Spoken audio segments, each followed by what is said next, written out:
جب سے میری حکومت آئی ہے جو نااہل ہیں یا جو کرپٹ ہیں ان لوگوں کو میں نے عہدوں سے فارغ کیا ہوا ہے. وہ باہر بیٹھے ہوئے ہیں یا گھر جا چکے ہیں. مسئلہ کیا ہے کہ جب آپ ایک سسٹم کو بدلنے جاتے ہیں تو دو باتیں ہوں گی. یا تو آپ سسٹم تبدیل کریں گے یا جو ہے آپ کو تبدیل کر دیا جائے گا. مجھے اپنی تبدیلی کا کوئی غم نہیں ہے کیونکہ میری کوئی لالچ نہیں ہے. نہ مجھے عہدے کی لالچ ہے, نہ کرسی کی لالچ ہے, نہ پیسوں کی لالچ ہے, اور نہ ہی مجھے کسی کا خوف ہے. پوری دنیا کی طاقت مل کر بھی مجھے ڈرا نہیں سکتی. پوری دنیا کی دولت مل کر بھی مجھے خرید نہیں سکتی. لیکن جب میں ان پر ہاتھ ڈالوں گا تو ان کی چیزیں آئیں گی. سن لیا آپ نے یہ گفتگو. تین خبروں پر تفصیلی بات کریں گے. سب سے پہلے آپ کے سامنے علیمہ خان کے حوالے سے رکھتا ہوں. آج انہوں نے اڈیالہ جیل سے جاتے جاتے ایک ایسے بات کر دی جس میں انہوں نے سب کو حیران کرتے ہوئے انہوں نے کیا کہا یہ آپ کے سامنے رکھیں گے. دوسری طرف جاتے جاتے چیف جسٹس نے ججز کا معاملہ چل رہا تھا, جیسے میں نے آپ کے سامنے پچھلی ویڈیو میں رکھا کہ کس طریقے سے اب ججز کے تبادلے ہونے کے لیے جا رہے ہیں, لیکن ججز جاتے جاتے وزیر اعظم شہباز شریف کو بھی بجلی کا جھٹکا دے کے گئے. وہ کیا معاملہ تھا وہ بھی آپ کے سامنے رکھیں گے. اور تیسری جو آپ کے سامنے خبر رکھیں گے وہ آپ کے سامنے سہیل آفریدی کے حوالے سے رکھتے ہیں, جیسے میں نے آپ کے سامنے ان کی شروع میں گفتگو کی رکھی ہے. سب سے پہلے آپ کے سامنے علیمہ خان کے حوالے سے رکھتے ہیں کہ انہوں نے آج اڈیالہ جیل کے باہر, جب بھی ہم ایسا لوگ ریکارڈ کرتے تو اس دوران وہ اڈیالہ جیل کے باہر ہوتی ہے اور وہاں پر عمران خان کی سے ملاقات کے لیے وہ اڈیالہ جیل کے باہر ہوتی ہے. دھرنے دیے جاتے ہیں اور احتجاج کیا جاتا ہے تاکہ کسی طریقے سے عمران خان سے ملاقات کی اجازت مل سکے, لیکن یہ نہیں ملتی اجازت. پھر ایسے کرتے کرتے جب رات کے 10 بج جاتے تو پھر ان کو پولیس کی جانب سے علیمہ خان کو اور ان کی جو ورکر ہے ان کو جو ہے نا روانہ کیا جاتا ہے اڈیالہ جیل سے. لیکن ایک بار پھر جو ہے نا یہی عمل ہوا اور علیمہ خان کو ایک بار پھر عمران خان سے ملاقات ان کو نہیں کرنے دی گئی, جس پر علیمہ خان, نورین خان اور بہن عمران خان کی انہوں نے میڈیا سے گفتگو کی ہے اور جس میں انہوں نے کئی سوالات جو ہے نا جوابات دیے انہوں نے, جس میں انہوں نے سب سے پہلے جو ہے نا یہ سوال اٹھایا کہ عمران خان نے یہ واضح کر دیا ہے کہ جب تک میرے کیس اسلام آباد ہائی کورٹ میں نہیں لگے جو میری ضمانت کا کیس ہے تو تب تک آپ لوگوں نے کہ انہوں نے تو علیمہ خان بھی یہی چاہتی ہے کہ جو اڈیالہ جیل کے باہر لوگ پہنچتے ہیں ان کو تب نہیں جانا چاہیے جب تک کہ عمران خان سے ملاقات نہیں ہو. اس سے پہلے بھی جب parliamentarian MNAs M P as Adiala jail کے باہر پہنچے تھے تب عمران خان کی بہن کی ملاقات کروا دی گئی تھی, اور حکومت اس چیز پہ راضی ہے کہ جو علیمہ خان کا کزن ہے عمران خان کا وہ جنا ان سے جو نا عمران خان کی ملاقات ہو سکتی ہے. لیکن رات گئے عمران خان کو ایک بار پھر اسپتال جو ہے نا ان کو شفٹ کرنے کی خبریں چل رہی ہے, اور یہ کہا جاتا ہے کہ اب ان کی آنکھ کے بجائے ان کی اب دانت میں بھی مسئلہ جو ہے نا آ گیا ہے, اور ان کو جو ہے نا اسپتال کی جو میڈیکل ٹیم ہے ان کو جو ہے نا دکھانے کی جو ہے نا کوشش کی جا رہی ہے. ایک تو یہ خبریں جو ہے نا زیر گردش ہے کہ عمران خان کی جو اب دانت کا مسئلہ ہے وہ جو ہے نا پیش آیا, اور لیکن یہ تو عمر کا تقاضا ہے کہ جس طریقے سے عمر زیادہ ہوتی ہے تو کوئی نہ کوئی مسئلے جو ہے نا جسمانی طور پر ہوتے رہتے ہیں. لیکن اب تک جو خبریں سامنے آ رہی ہے کہ میڈیکل رپورٹ یا کسی اور رپورٹ میں جو فیملی کو جو ہے نا شریک نہیں کیا گیا, اور فیملی کو اعتماد میں لیا ہے کہ عمران خان کی کوئی بھی جو ہے نا عمران خان کا کوئی مسئلہ ہے تو ان کو میڈیکل رپورٹ بھی نہ ان کو دکھایا گیا ہے. حالانکہ عدالتوں میں بھی جو ہے نا میڈیکل رپورٹ دکھاتے ہیں اور ان میں بھی سب کچھ کلیئر یہ بتاتے ہیں کہ عمران خان کی صحت پہلے سے بہتر ہے, لیکن فیملی کو جو ہے نا اعتماد میں نہیں لیا جاتا. دوسری جانب جو علیمہ خان نے جو گفتگو کی جس میں انہوں نے یہ واضح کر دیا ہے کہ عمران خان چاہتے ہیں کہ جب تک میرے اسلام آباد ہائی کورٹ میں میرے کیس نہیں لگے تب تک جو پاکستان تحریک انصاف کے جو MNAs M P ہے اور جو ٹکٹ ہولڈر ہے ان کو وہاں سے نہیں اٹھنا چاہیے. لیکن یہ کوئی نئی بات نہیں, ہر دفعہ ایسے ہی ہوتا ہے, اور عمران خان کی ہدایت کے باوجود یہ لوگ وہاں سے چلے جاتے ہیں اور احتجاج کرتے ہیں, لیکن احتجاج کچھ ہی ٹائم بعد یہ لوگ وہاں سے چلے جاتے ہیں. اور احتجاج جو ہے نا جس طریقے سے کرنا چاہیے یہ لوگ اسی طریقے سے احتجاج نہیں کرتے. علیمہ خان کی جانب سے یہ بھی سوال اٹھایا جاتا ہے کہ اب جلسہ منسوخ کرنے کے لیے ایک وکیل کو اندر بھیج دیا جاتا ہے, عام طور پر اندر نہیں جا سکتے. تو علیمہ خان کا عمران خان کے حوالے سے ان کا مزید کیا کہنا تھا, جلسہ منسوخی کے حوالے سے ان کا مزید کیا کہنا تھا, آپ کو سنواتے ہیں ان کی ویڈیو. کرایا جائے. جب ایک آپ کا چیئرمین, آپ کا لیڈر, آپ جن کا ووٹ پہ آپ بیٹھے ہیں وہ کہہ رہے ہیں کہ ہمارا ان کا علاج کرایا جائے, تو یہ ہم منیمم ہے کہ آپ ہفتے میں ایک دفعہ اتنا پریشر ڈالیں. اور یہ تو ان کی تو کنیکشنز ہیں, مطلب یہ آفیسز میں ہے تو یہ تو کنیکٹڈ ہیں مطلب سے حکومت سے اور بغیر حکومت سے, تو جن سے بھی کنیکٹڈ ہے ان کو یہ کہہ نہیں سکتے جیسے جلسہ کینسل کرانے کے لیے ان پر پریشر آیا تھا کہ جلسہ کینسل کریں. تو اس ہماری یہی گلا بھی ہے, افسوس بھی ہے کہ آپ نے جب جلسہ کینسل کرانے کے لیے ایک لائر کو اندر بھجوا دیا جو اندر جا نہیں سکتا. سن لیا آپ نے اڈیالہ جیل سے باہر کی گفتگو, وہ میں نے آپ کے سامنے رکھی ہے. اگلی خبر جو آپ کے سامنے رکھتے ہیں وہ شیر افضل مروت کے حوالے سے رکھتے ہیں کہ اب کہا یہ جاتا ہے کہ شیر افضل مروت نے نون لیگ جوائن کر لی. جو ایک صحافی جو ہے نا اس طریقے سے کہہ رہا ہے, اور ڈاکٹر شہباز گل نے بھی اپنے بلاگ میں یہ کہا ہے کہ شیر افضل مروت نے اب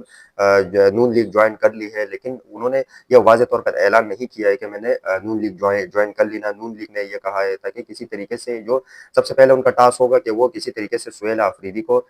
جو وزیر اعلیٰ ہے ان کو جنا ہٹانے کی کوشش کو کریں گے, اور وہ کسی طریقے سے ان کو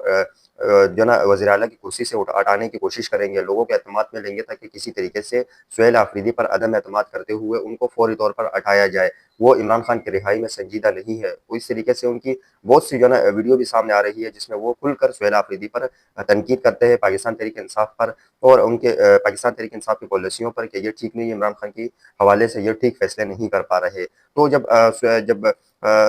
شیر افضل مروت جب وہ قیادت میں تھے، جو پاکستان تحریک انصاف کا حصہ تھے، تو اس وقت انہوں نے عمران خان کی رہائی کے لیے جلسے جلوس تو بہت کیے، لیکن وہ آہستہ آہستہ اب اپنی جو عزت انہوں نے پاکستان تحریک انصاف ان کے ورکروں میں دلوں میں بنائی تھی، لیکن وہ آہستہ آہستہ ختم کیا جا رہا ہے، اپنے بیانات کی وجہ سے وہ ختم ہو رہا ہے، جو انہوں نے عوام کے درمیان اپنی عزت بنائی ہوئی تھی۔ اگلی خبر آپ کے سامنے سلمان اکرم راجہ کے حوالے سے رکھتے ہیں۔ انہوں نے آج میڈیا سے گفتگو کرتے ہوئے ان کا کہنا تھا کہ کل عمران خان کا القادر ٹرسٹ کیس اسلام آباد ہائی کورٹ میں لگے گا، وہاں ہم سزا معطلی کی درخواست دائر کریں گے، استدعا کریں گے۔ مزید کہتے ہیں کہ امید کرتا ہوں کہ ہمارے پارلیمنٹیرینز وہاں آئیں گے۔ یہاں سلمان اکرم راجہ نے بھی یہ واضح کر دیا ہے کہ ہمارے پارلیمنٹیرین جب وہاں پہنچیں گے تب جا کر جو ہے نا ان پر پریشر پڑے گا حکومت پر، اور حالانکہ عدالتیں تو آزاد فیصلے کرتے ہیں۔ اب میں آپ کے سامنے جو عدالتوں کے حوالے سے بھی آپ کے سامنے خبر رکھتا چلوں کہ اب حکومت کسی طریقے سے جو ججز کے تبادلے بھی کرنے کے لیے جا رہی ہے، اور جاتے انہوں نے جو محسن اختر کیانی ہے انہوں نے وزیر اعظم شہباز شریف کو ذاتی حیثیت میں طلب کر لیا ہے۔ ان کو یہ چیز کا اندازہ تھا کہ اب کچھ ہی دیر بعد جو ہے نا جو فیصلہ آئے گا اور مجھے تبدیل کیا جائے گا، جس ججز کے تبادلے ہو رہے ہیں۔ یہ سارے معاملات آپ نے دیکھے ہوں گے کہ ایران اور امریکہ کے مذاکرات سے زیادہ یہ خبریں جو ہے نا پورا دن چلتی رہی، اور یہ کہا جا رہا تھا کہ فلانے جج کو اسلام آباد شفٹ کیا جائے گا، اسلام آباد والے کو لاہور شفٹ کیا جائے گا، لاہور والے کو بلوچستان شفٹ کیا جائے گا۔ تو یہ سارے معاملات چل رہے تھے، لیکن جاتے محسن اختر کیانی نے وزیر اعظم شہباز شریف کو ذاتی حیثیت میں طلب کر لیا ہے عدالت میں۔ وہ تو جائیں گے نہیں عدالت میں، لیکن انہوں کو جو ہے ایسا دیا ہے کہ آپ کے جو فیصلے جو آئینی عدالت کر رہا ہے، یہ فیصلے اور جو حکومت یہ فیصلے کر رہی ہے یہ ٹھیک نہیں ہے۔ تو یہ انہوں نے جاتے وزیر اعظم شہباز شریف کو بھی ایک جھٹکا دے کے گئے۔ اگلی خبر آپ کے سامنے جو رکھتے ہیں وہ 9 مئی کے کیسز کے حوالے سے رکھتے ہیں کہ 9 مئی کے کیسز میں یہ کہا جا رہا تھا کہ کسی طریقے سے اب 9 مئی کے کیسز میں کچھ پیش رفت ہوگی، اور کسی نہ کسی پاکستان تحریک انصاف کے جو ورکر جو گرفتار ہوئے، جو لیڈرشپ گرفتار ہوئے، ان میں کسی نہ کسی کو اب تک سزائیں تو بہت کو ہوئی ہے، لیکن ضمانتیں کسی کو کی لیڈرشپ میں سے اب تک کسی کی نہیں ہوئی ہے، لیکن یہ کہا جا رہا تھا کہ کسی بھی ٹائم ان کی ضمانتیں ہو سکتی ہے۔ آج ایک اہم کیس جو چلا ہے، جو پاکستان تحریک انصاف کی جو لیڈرشپ ہے، جس میں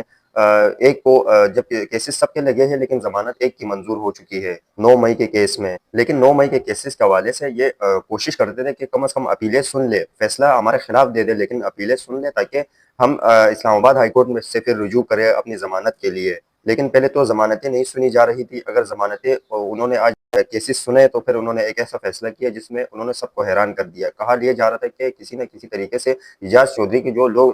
یہ کہہ رہے تھے کہ اعجاز چودھری بہت زیادہ بیمار ہے، کیا پتہ ان کی رہائی تو 9 مئی کے کیسز میں ہو جائے گی، لیکن ان کی رہائی ممکن نہیں ہوئی۔ پاکستان تحریک انصاف کے ایک رکن ہے جو ان کی رہائی ہوئی ہے، اور جو اعجاز چودھری ہے ان کی رہائی، اور جو پاکستان تحریک انصاف کے دیگر لوگ ہیں ان کی رہائی ممکن نہیں ہو پائی۔ یہاں تک کہ اعجاز چودھری کی اپیل کو مسترد کر دیا گیا ہے، درخواست ضمانت ہے ان کو مسترد کر دیا گیا ہے، حالانکہ وہ اتنے بیمار ہیں لیکن ان کی ضمانت کو مسترد کر دیا گیا ہے۔ جو پاکستان تحریک انصاف کے جو دوسری شخصیت ہے، جو افضل ندیم پاٹ نام آ رہا ہے میرے خیال سے ان کا، ان کو جو ہے نا رہا کرنے کا حکم جاری کر دیا ہے، اور ان کی اپیل منظور کرتے ہوئے ان کو فوری رہا کرنے کا حکم جاری کر دیا ہے۔ اگلی خبر آپ کے سامنے جو رکھتے ہیں وہ اسد کیسر کے حوالے سے رکھتے ہیں۔ اسد کیسر نے میڈیا سے گفتگو کرتے ہوئے حکومت پر ایک ایسی حکومت پر تنقید کرتے ہوئے اسد کیسر کا مزید کیا کہنا تھا، یہ پہلے ذرا ان کی گفتگو سنیں پھر بات کرتے ہیں۔ تو عمل یہ ملک جو ہے بنانا ریپبلک بن گیا ہے، اور بنیادی وجہ یہ ہے کہ جب ملک میں ووٹ کا تقدس حمل ہو جاتا ہے، یعنی میں صرف یہ بات کرنا چاہتا ہوں کہ دیکھیں اس وقت پاکستانی قوم سے ووٹ کا حق چھینا گیا ہے۔ جب آپ سے ووٹ کا حق چھینا چاہتا ہے، جب آپ کے پاس یہ رائٹ ہی نہیں ہوتا کہ آپ اپنی لیڈرشپ منتخب کریں، اس کا انتخاب کریں، جب آپ کے پاس یہ رائٹ نہیں ہوتا کہ آپ اپنے نمائندے چنیں، تو پھر کیا قانون سازی ہوگی؟ پھر وہی قانون سازی ہوگی جو مقتدرہ جس طرح چاہتی ہے کہ وہ ظلم اور جبر کا نظام ہو۔ 26ویں آئینی ترمیم میں بتائیں پاکستانی قوم کو کیا فائدہ ہوا؟ سن لیا آپ نے اسد کیسر کی گفتگو کی، انہوں نے کیا کہا، لیکن یہ واضح ہے کہ ان کو پریس کانفرنس سے ان چیزوں سے حکومت کو کوئی فرق نہیں پڑتا۔ حکومت پر تنقید کرنے سے کچھ نہیں ہوگا۔ جو عمران خان چاہتے ہیں، جو علیمہ خان چاہتی ہے، اگر ان کی ڈائریکشن کو یہ لوگ فالو کرے اور ان کی جو دی ہوئی احکامات کو یہ لوگ فالو کرے تو کافی جو ہے نا پاکستان تحریک انصاف کو فائدہ ہو. جس طریقے سے وہ چاہتے ہیں کہ اسلام آباد ہائی کورٹ کی طرف پہنچے پورے کارکن اور جو MNAs M P اے اور پارلیمنٹیرین ہے وہ وہاں پر پہنچے سارے. دوسری طرف یہ کہتے ہیں کہ اڈیالہ جیل کے باہر پہنچے تو تب بھی یہ لوگ جو ہے نا وہاں پر نہیں پہنچتے, ان کے احکامات ماننے کے لیے تیار نہیں ہے. دوسرا ٹی وی پر بیٹھ کر پریس کانفرنس کر کے اور لوگوں کی جو ہے نا ہمدردیاں سمیٹتے ہوئے یہ لوگ عمران خان کے حق میں بات تو کرتے ہیں لیکن اس سے جو ہے نا فائدہ نہیں ہوتا. اور اب تک کی ان کے پریس کانفرنس سے اب تک کوئی کسی ایک بھی پاکستان تحریک انصاف کے جو گرفتار رہنما ان کو ان کے پریس کانفرنس سے کوئی فائدہ نہیں ہوا. لیکن کہا یہ جاتا ہے کہ پریس کانفرنس سے کوئی فائدہ نہیں ہوگا بلکہ سب معاملات کر کے دکھانے پڑتے ہیں, سارا کام کر کے دکھانا پڑتا ہے. یہ تھی آج کی اہم خبریں جو میں نے آپ کے سامنے رکھی ہے.